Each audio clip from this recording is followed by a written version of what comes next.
हमें नॉर्मली क्या गिवन होता है, रिसीट्स एंड पेमेंट्स अकाउंट। तो रिसीट्स एंड पेमेंट्स अकाउंट में जो सब्सक्रिप्शन आ रही है डेबिट साइड पे, वो होती है subscription received during the current year. जो आपने सब्सक्रिप्शन रिसीव करी है, जरूरी नहीं है कि पूरी की पूरी करंट ईयर से रिलेट करती हो।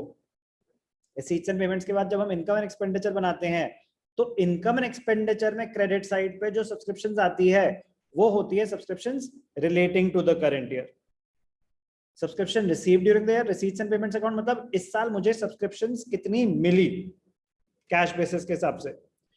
इनकम एंड एक्सपेंडिचर में जो आता है सब्सक्रिप्शन, वो होता है subscriptions relating to the current year, मतलब अक्रूवल बेसिस के हिसाब से मुझे कितनी सब्सक्रिप्शंस मिलनी चाहिए थी। बैलेंस शीट में दो बैलेंस शीट्स होती हैं, opening balance sheet, closing balance sheet.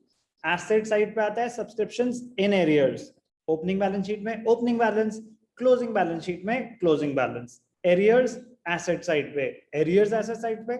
ये एरियर्स सब्सक्रिप्शंस के हैं जो ऑर्गेनाइजेशन को अभी पैसे मिलने हैं, उनके लिए तो एसेट है।